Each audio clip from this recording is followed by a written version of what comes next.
எல்லாருக்குமே வணக்கம். Welcome to echo chamber training centre. இன்னைக்கு வேர்ல்டில் எல்லாருமே தகைச்சு நிற்கிறாங்க. என்ன பண்ணணும் எதை பண்ணணும் தெரியாமல் பயந்து தகைச்சு நிற்கிற சூழ்நிலை. நம்ம மட்டும் இல்லை, தமிழ்நாட்டில் நம்ம மட்டும் இல்லை, வேர்ல்டில் எல்லாருமே தகைச்சு நிற்கிற ஒரு சூழ்நிலை. பயந்து தான் இருக்காங்க.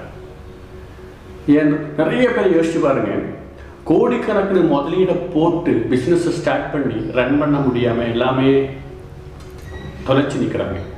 நிறைய பேர் கோடிக்கணக்கில் முதலீடு போட்டு மூலப்பொருட்கள் வாங்கி வச்சு அதை ரா மெட்டீரியல் வாங்கி வச்சு ப்ரொடக்ஷன் பண்ண முடியாமல் சூழ்நிலை நிறைய பேர் இருக்காங்க. கோடிக்கணக்கில் முதலீடு போட்டு ப்ரொடக்ஷன் பண்ணி அது மார்க்கெட்டில் கொண்டு போகாமல் மார்க்கெட்டிங் பண்ண முடியாமல் சூழ்நிலை இருக்காங்க. நிறைய பேர் கோடிக்கணக்கில் முதலீடு போட்டு அந்த பொருளை மார்க்கெட்டில் கொண்டு சேர்த்து விற்பனை பண்ண முடியாமல் இருக்கா. நிறைய விவசாயிங்க அவங்களுடைய பொருள் விற்க முடியாமல் இருக்குது. நிறைய பேருக்கு வேலை இழந்தாங்க. நிறைய பேருக்கு நீ வேலை இழக்க போகிறாங்க. சம்பளம் இல்லை, சேலரி இல்லை, பெரிய பிரச்சனையில் எல்லாருமே இருக்காங்க. ஆனால் இந்த மாதிரி சூழ்நிலை வாழ்க்கையில் வெற்றி அடைஞ்சவனை பொறுத்தவரை இந்த சூழ்நிலை பயப்படவே மாட்டான். ஏன்னா வாழ்க்கையில் வெற்றி அடைஞ்ச எல்லாருமே இந்த மாதிரி பெரிய இக்கட்டான அந்த சூழ்நிலை சந்திச்சு தான் வெளியே வந்திருப்பான். வாழ்க்கையில் சக்ஸஸ் அடைஞ்ச ஒவ்வொருத்தையும் எடுத்து பார்த்துங்க, அவனுடைய வாழ்க்கை பயணத்தில் வெற்றி பயணத்தில் இடையில இந்த மாதிரி இக்கட்டான சூழ்நிலை நிறைய தடவை சந்திச்சிருக்கணும். சந்திச்சா தான் அவளுக்கு வெற்றி அடைய முடியும். இது ஒரு இக்கட்டான சூழ்நிலை. இந்த பிரச்சனையை சந்திச்சா வேற எதுவுமே வேண்டாம், வாழ்க்கையில் சக்ஸஸாக வரும். இது என்ன பிரச்சனை? இதெல்லாம் பிரச்சனையே இல்லை. என்னை பொறுத்தவரை பிரச்சனைன்னா என்ன? நிறைய பேர் ஐயோ பிரச்சனை சங்கடப்பட்டிருக்கேன். என்னை பொறுத்தவரை நான் சொல்லுவேன், பிரச்சனை அப்படிங்கிறது பிரச்சனையே இல்லை. பிரச்சனையை பார்த்தா தான் பிரச்சனையை பார்த்தா தான் பிரச்சனை. ஏன்னா அந்த பிரச்சனை எப்படி பெருசாகும் அப்படின்னா அந்த பிரச்சனை கையாளுற விதம் தான் பிரச்சனையாக மாறுறது. சரி, அந்த பிரச்சனை அப்பயே ஸ்பாட்டில் அதை கையாளுனா பிரச்சனையாக வராது. ஃபார் எக்ஸாம்பிள், ஒரு ஹோட்டலில் கொஞ்சம் காலேஜில் கொஞ்சம் பொண்ணுங்க, காலேஜ் கேர்ள்ஸு சாப்பிட வந்திருக்காங்க. சாப்பிட்டு 5-6 லேடிஸ் இருக்குது, பெண்கள் வந்து 5 பேர் இருக்காங்க. சாப்பாடு ஆர்டர் பண்ணியாச்சு. ஒரு கேர்ளுக்கு சிக்கன் பிரியாணின்னா, இன்னொரு ஒன்று எனக்கு சப்பாத்தின்னா, இன்னொரு ஒன்று ஃப்ரைட் ரைஸ்னா, ஃபுட்டெல்லாம் வந்துச்சு. ஃபுட்டு வந்து சாப்பிட்டு டயத்தில் என்னாச்சுன்னா, எங்கிருந்துன்னு தெரியல, சாப்பிட்டு இருக்க டயத்தில் ஒரு கரப்பாம்பூச்சி ஒரு பொண்ணோட மேலே வந்து உடம்புல வந்து சுடிதார் மேலே நின்றுச்சு. கரப்பாம்பூச்சி நின்றதுமே அந்த பொண்ணு பயந்து ஐயோ அம்மா தட்டும் போது இந்த கரப்பாம்பூச்சி இந்த பொண்ணு மேலே பெற்றுருச்சு, தாகிடுச்சு. இந்த கரப்பாம்பூச்சி அந்த பொண்ணுக்கு மேலே. அந்த பொண்ணு ஐயோ அம்மானு அதாவது அந்த பொண்ணு தட்டி விட்டுனா அந்த பொண்ணு மேலே போச்சு. அது பிரியாணி வந்துருச்சு. எங்கே வந்துச்சு, ஐயோ அம்மான்ட்டு பெரிய கலவரமே உருவாயாச்சு. பிரியாணி எல்லாம் அதற்கு ஹோட்டலில் தெரிஞ்சிருச்சு. ஃப்ரைட் ரைஸ் அந்த பக்கம் போச்சு. இந்த பொண்ணு என்னமோ அங்கே போர் நடக்கிற மாதிரி ஆகி அதறி அழுக ஆரம்பிச்சிட்டாங்க. பெரிய கலவரமாக போகுது. திடீர்னு அப்பதான் ஹோட்டல் சப்ளையர் ஓடி வந்து பார்த்தா ஒரு பொண்ணு மேலே இந்த கரப்பாம்பூச்சி அப்படியே நிற்குது. அந்த பொண்ணு ஐயோ அம்மானு கண்ணை மூடிட்டு அழறா. சப்ளையர் வந்து என்ன பண்ணியாச்சுன்னா லேசா கூலா அந்த கரப்பாம்பூச்சியை பிடிச்சி ஜன்னல் வழியாக வெளியே தூக்கி வீசியாச்சு. முடிஞ்சு போச்சு. அப்போ மறுபடியும் ஹோட்டல் இப்போ ரிலாக்ஸ் ஆச்சு. இப்போ எல்லாரும் திரும்பி வந்துட்டா எந்த பிரச்சனையும் இல்லை. இங்கே என்ன நடந்தது?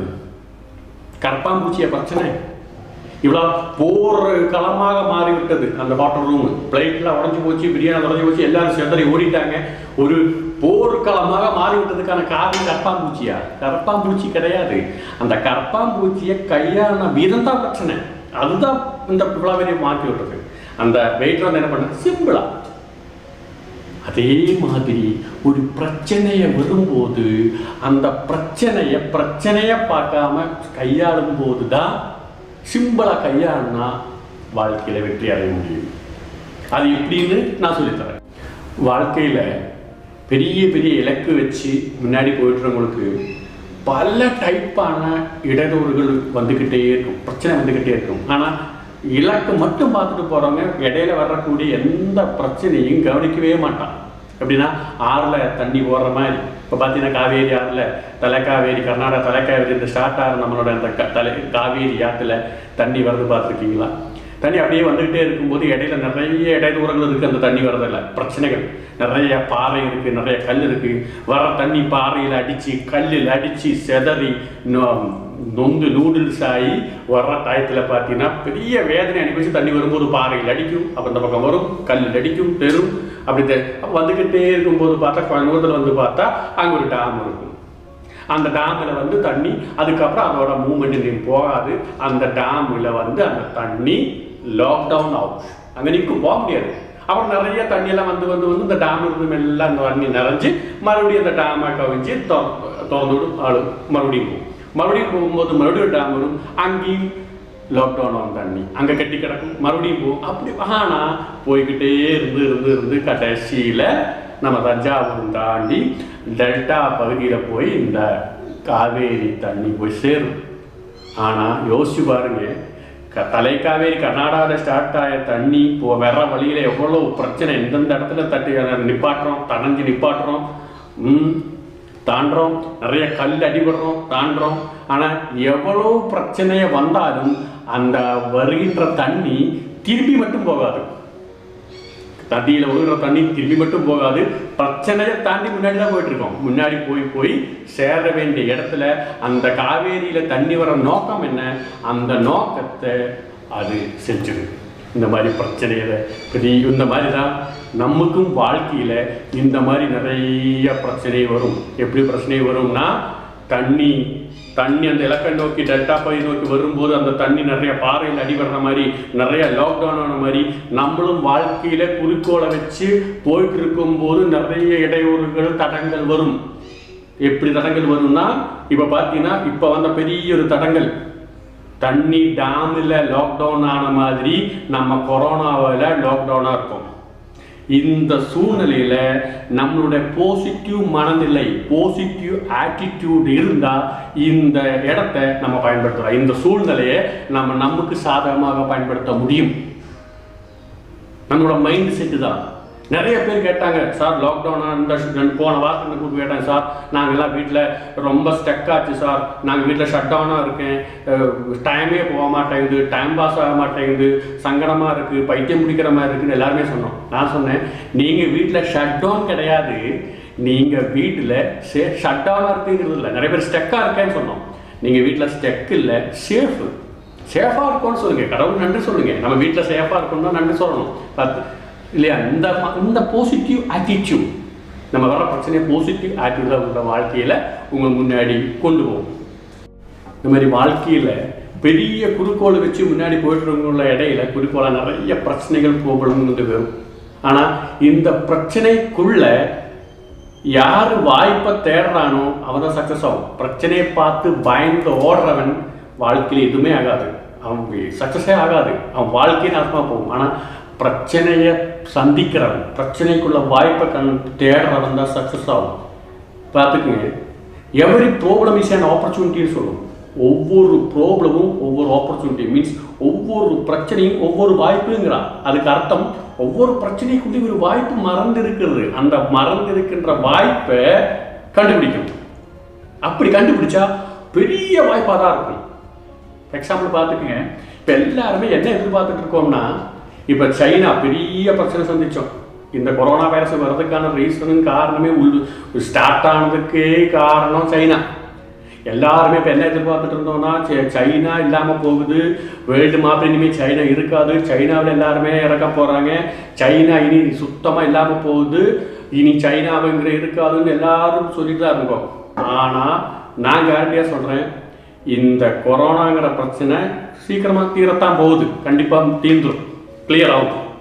கிளியர் ஆன பிறகு இந்த உலகத்திலேயே நம்பர் 1 டெவலப்டு கண்ட்ரியாக பொருளாதார சுதந்திரம் அடைஞ்ச பெரிய ஒரு நாடாக சைனா மாறப்போகுது. எப்படின்னா, அவன் இந்த பிரச்சனையில் வாய்ப்பை கண்டெத்தி இருக்கான் சைனா. நான் சொல்கிறேன், பெரிய பொருளாதார சுதந்திரமடைஞ்ச நாடாக சைனா மாறப்போகுது பார்த்துங்க. எல்லா நாட்டையும் பின்னாடி தள்ளி சைனா எப்படி வல்லரசு நாடாக போகுதுன்னு நான் சொல்கிறேன். இப்போது இந்த சுச்சுவேஷனில் சைனா என்ன பண்ணியிருக்குன்னு தெரியுமா? உலகத்தில் எல்லா மனிதர்களையும் ஐசோலேஷங்கிற பேரில் வீட்டுக்குள்ளே தள்ளிவிட்டான். லட்சக்கணக்கிന് மக்களை ஐசியூவில் தள்ளிவிட்டான். லட்சக்கணக்கிന് மக்களை ஐசியூக்குள்ளே அனுப்பி விட்டுட்டு இப்போ சைனா வெண்டிலேட்டர் ப்ரொடக்ஷன் பண்ணிகிட்டு இருக்கு. எதுக்கு வெண்டிலேட்டர் ப்ரொடக்ஷன்னா, இப்போ இட்டலி ஸ்பெயினில் நிறைய மக்கள் இறந்துருக்கு இந்த கொரோனா பிரச்சனையில், இந்த வைரஸ்னால. ஏன் இறந்துருச்சுன்னா, இந்த சில நோய்களுக்கு தீவிரமாகும் போது அவங்கள வெண்டிலேட்டரில் வைக்கணும். வெண்டிலேட்டர் வைக்கணும்னா சில ஹாஸ்பிட்டல் 2-3 வெண்டிலேட்டர் தான் இருக்கும். ஆனால் 3 வெண்டிலேட்டர் இருக்கிற ஹாஸ்பிட்டலில் 1000 பேஷண்ட் வருது. எப்படி வெண்டிலேட்டர் வைக்க முடியும்? அப்போ வெண்டிலேட்டர் இல்லாதனால தான் நிறைய பேர் இறந்து போனாங்க. அப்போ இப்போ தேவை என்ன? இந்த கொரோனா பிரச்சனை வந்த போது வெண்டிலேட்டர் தேவை. இப்போ சைனா வெண்டிலேட்டர் ப்ரொடக்ஷன் ஆரம்பிச்சிருச்சு. இனி உலகத்தில் இருக்கிற எல்லா நாட்டில் இருக்க உலகத்தில் எல்லா நாட்டுக்கும் வெண்டிலேட்டர் எக்ஸ்போர்ட் பண்ண போகுது சைனா. எல்லாருக்கும் தேவை. அப்போ வெண்டிலேட்டர் ப்ரொடக்ஷன் ஆரம்பிச்சிருச்சா? மாஸ்க்கு டான் பாலிமர் அப்படிங்கிற ஒரு மாஸ்க் கம்பெனி, டான் பாலிமர்ங்கிற மாஸ்க் பாலிமர் சப்ளை பண்ணுற சைனா கம்பெனி கிட்டத்தட்ட இப்போ அவங்க ஒரு நாளைக்கு 1 மணி நேரத்தில் 12 லட்சம் மாஸ்க் ப்ரொடக்ஷன் ஆகுதாமா. அவன் தான் எக்ஸ்போர்ட் பண்ணிட்டு இருக்கான், மாஸ்க் எக்ஸ்போர்ட் பண்ணிட்டு இருக்கான். அதே சூழ்நிலை இப்போ மெடிசின்ஸ், ஐசியூக்கு தேவையான ஹாஸ்பிட்டல் எக்யூப்மெண்ட்ஸ், மெடிசின்ஸுக்கு தேவையான இன்க்ரீடியன்ஸ் எல்லாமே இப்போ எக்ஸ்போர்ட்டிங் நடந்துட்டு இருக்கு. அதை விட வேற என்னன்னா, இப்போ சைனா கவர்மெண்ட் என்ன சொல்லியிருக்குன்னா, கொரோனாவுக்கு ஒரு அளவுக்கு அங்கே குறைஞ்சிருக்கு சைனாவில். ஆனால் கொரோனாவுக்கு பிறகு என்ன சொல்கிறாங்கன்னா, இருக்கோ இல்லையோங்கிறது இல்லை, ஒவ்வொரு குடிமகனும் ஒவ்வொருத்தரும் கொரோனா இருக்கா இல்லைன்னு டெஸ்ட் பண்ணோம். வீட்டிலே டெஸ்ட் பண்ணுறதுக்கு ஒரு கருவி கண்டுபிடிச்சிருக்கான். COVID-19 ரேபிட் டெஸ்ட் ஒரு கிட்டு. அந்த கிட்டில் 3 பொருள் இருக்குது. ஒரு சின்ன ஒரு இன்ஸ்ட்ருமெண்ட் இவ்வளோ நீட்டம், அப்புறம் ஒரு லிக்விடு இவ்வளோ சின்ன டப்பையில், ஒரு சிரிஞ்சு. அந்த சிரிஞ்சில் பிளட் எடுத்து இந்த லிக்விட் மிக்ஸ் பண்ணி அந்த இதில் போட்டு பார்ப்பாங்க. அந்த சின்ன ஒரு இன்ஸ்ட்ருமெண்ட்டில் அதில் ஊற்றி பார்த்தா இருக்கா இல்லையான்னு கண்டுபிடிக்க முடியும். ரேபிட் டெஸ்ட் கிட்டு. அது ஒவ்வொருத்தருக்கும் ஒன்று பண்ணி தான் ஆகணும். அப்போது அத்தனை கோடி மக்களுக்கு ஒரு பீஸு. இனி சைனா மட்டும் இல்லை, நம்மளுடைய இந்திய அரசாங்கம் சொல்ல போகுது, இந்த கொரோனாவில் பிரச்சனை தீர்ந்த வரைக்கும் என்ன சொல்ல போகுதுன்னா, ஒவ்வொருத்தரும் கொரோனா இருக்கா இல்லையோ செக் பண்ணி பார்க்க சொல்லுவாங்க. எல்லா நாடும் சொல்லுவாங்க, நம்ம வீட்டிலே உட்காந்து செக் பண்ணுற மாதிரி இந்த கிட்டு, உலகத்தில் இருக்கிற ஒவ்வொரு குடிமனுக்கும் ஒரு கிட்டுங்கிற மாதிரி இப்போ ப்ரொடக்ஷன் ஆக ஆரம்பிச்சிருச்சு சைனாவில். இனி எக்ஸ்போர்ட் ஆரம்பிச்சிருக்கும்.